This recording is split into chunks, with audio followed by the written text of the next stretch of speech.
Have you enjoyed studying the book of Vayikra? Do you have any thoughts about it? This week, here in the land of Israel, we conclude the book of Vayikra, Leviticus, with the Torah portion of Bechukotai. Bechukotai meaning, my decrees, Hashem speaking. The opening verse of the Parsha stating, if you will follow, actually literally, if you will go in my decrees and observe my commandments and perform them, then I will provide your rains in their time, and the land will give its produce, and the tree of the field will give its fruit. Your threshing will last until the vintage, and the vintage will last until sowing. You will eat your bread to satiety, and you will dwell securely in your land. And these blessings promised to Israel are so beautifully expressed, so succinct, so precise, and yet so completely comprehensive. We read, beginning in verse 3, if you follow my statutes and observe my commandments and perform them, I will give you rains in their time, the land will yield its produce, and the tree of the field will give forth its fruit. Your threshing will last until the vintage, and the vintage will last until the sowing. You will eat your food to satiety. You will live in security in your land, and I will grant peace in the land. And you will lie down with no one to frighten you. I will remove wild beasts from the land, and no army will pass through your land. You will pursue your enemies, and they will fall by the sword before you. 5 of you will pursue 100, and 100 of you will pursue 10,000, and your enemies will fall by the sword before you. I will turn towards you. I will make you fruitful and increase you, and I will set up my covenant with you. You will eat very old produce, and you will clear out the old from before the new. And I will place my dwelling in your midst, and my spirit will not reject you. And I will walk among you and be your God, and you will be my people. I am Hashem your God, who took you out of the land of Egypt from being slaves to them, and I broke the pegs of your yoke and led you upright. These verses express everything, really, that there is to hope for. Very concise, everything there is to live for. It's a utopian vision that includes health, prosperity, peace, happiness, victory, spiritual fulfillment and purpose, self-worth, and clarity of purpose, guaranteed from heaven. This parsha, though, Bechukotai, its very name, brings some people the chills, because it features also the tochacha, the admonition, God's warning of what could possibly befall Israel if Israel does not listen to him, does not perform the commandments, and, as the verse continues, if you consider my decrees loathsome, and if your being ejects my ordinances, so as not to perform all my commandments, so that you annul my covenant, then, the Torah states, I will do the same to you. And the Torah proceeds to outline 5 cycles, or levels, of intensifying punishments that will be visited upon Israel. All told, the tochacha, the admonition, and by the way, there's a whole industry amongst the commentaries. Did this happen yet? Didn't it happen yet? Does it apply to various historical periods, and analyze the various things that are said there? I have no interest in that at the moment.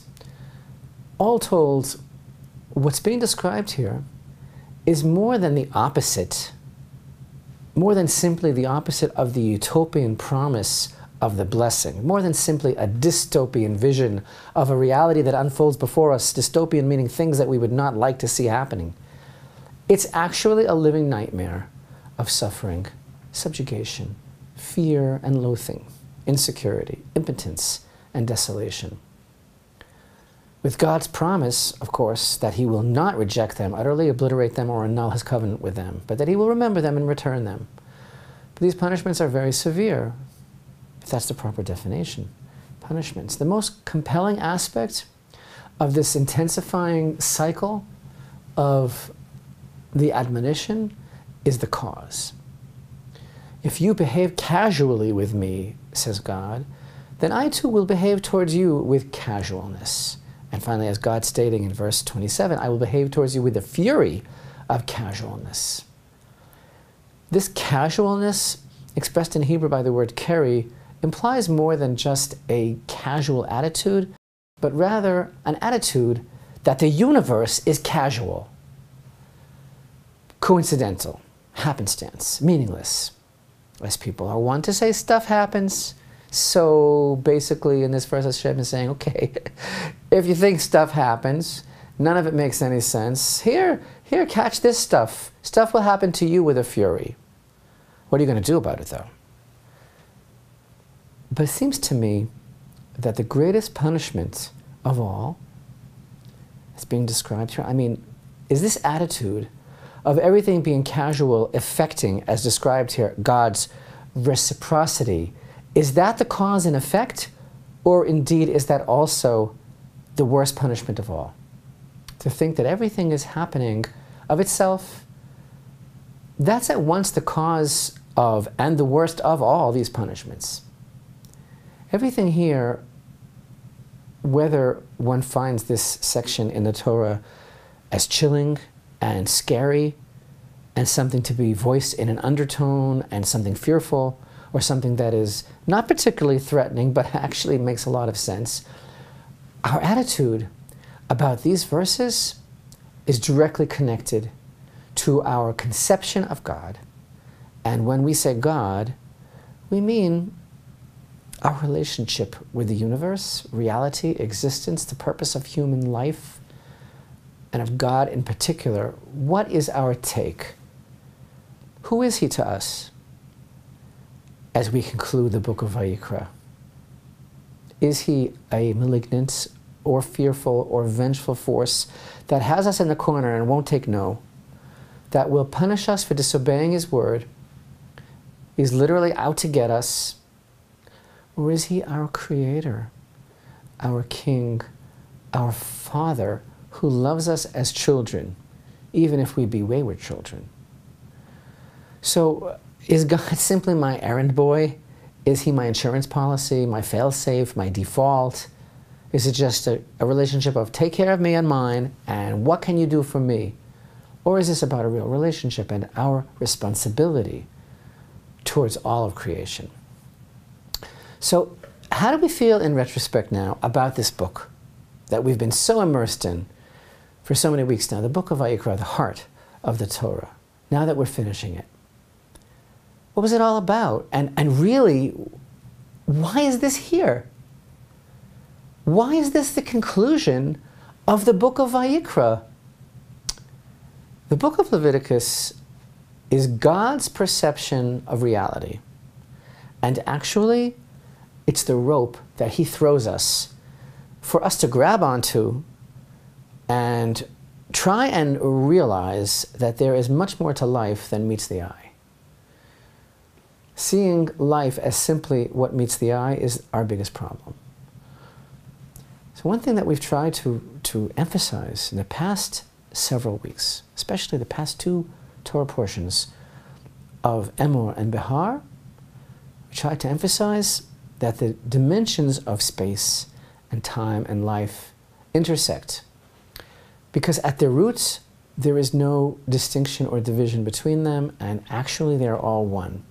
They are all one in Hashem's reality, because the only reality truly is Hashem.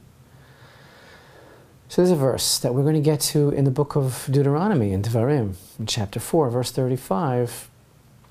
And that verse makes it clear that actually there is nothing else but Hashem. We find in Parashat Bechukotai, Moshe tells the people in that verse, you have been shown in order to know that Hashem, He is the God. There is none beside Him. Famous verse. Moshe telling the Jewish people, Parashat Bechukotai, Ein od milvado. Those words, Ein od milvado, commonly understood to mean there is none beside Him, actually means that there's nothing else besides Him. There's nothing else. So now you have to open up your heart in the deepest way. This is the key to understanding this section of the Torah. It's all about our lives as either acknowledging the Creator or denying Him. There's a very big worldwide industry now of denying the Creator. And this is the secret of understanding this parsha, because what's going on here is not tit for tat. It's not a retribution. It's about being part of that reality or not. And thus, it's a very fitting conclusion to Vayikra, which is, after all, the section of the Torah that instructs us as to building a home, we, mere human beings, as to building a home for the Shekhinah, the divine presence, to dwell among us, and allowing for that blessing to be in the world, and living our lives in that presence of the Shekhinah on a heightened, sharpened, elevated, meaningful plane of consciousness. And yes, that is what, as we have stressed over and over again, that's what the whole system of the offerings in the Holy Temple is all about. It is about us living on a heightened level of consciousness, not about placating God with an animal offering, but about getting through to a certain place in human heart and mind and soul about what life is offering us. The Torah, and particularly the book of Leviticus, Vayikra, teaches us freedom. Now, how do we define freedom? And I challenge you, because if we look around in the world today, and no matter where you are, but especially vividly, I think this is true for us as we attempt to understand the underpinnings of what's going on here in Israel on a day-to-day level, the struggle of God consciousness versus denial. But actually this is true all over the world. You want to understand this Parsha? What this is all about? These stark images of this dystopian reality? Everything boils down to this.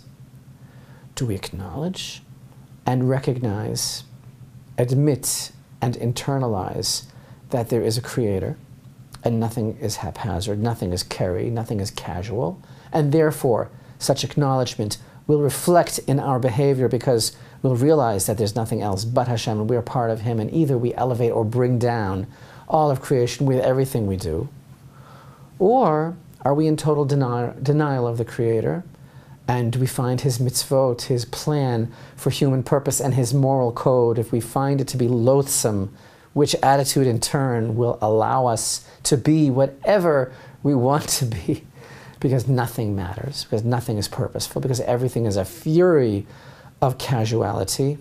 And in such a dystopian world, Caitlyn Jenner is the hero, because humanity has achieved freedom. So a boy can decide he's a girl and use the girls' restroom and a whole lot more. Because if that is our idea of freedom and that is how we define courage, then can we not expect a fury of casuality in return because we deny that there is any purpose in our own existence? The Torah, as embodied by the book of Leviticus, is offering us freedom. There are only two possible directions that Israel / humanity can possibly take. The route of casuality, which is predicated on the denial of the Creator, and which results in the reciprocal casuality, or the route of acknowledgement of the Creator, in which case there is none other. So it's really all or nothing when it comes to the Creator, as Moses told the people in Parashat Bechukotai, Ein od milvado.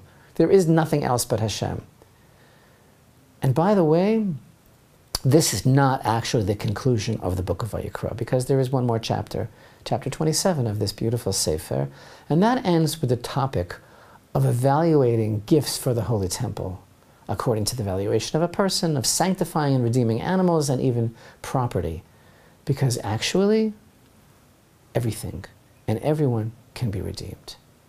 And this is the message of the blessing and the admonition of our Torah portion, with which, with a tremendous existential seeming crescendo, this book, which is the heart of the Torah, ends. It's all about whether or not we choose to live our reality as part of Hashem's vision for redemption, the redemption of all humanity.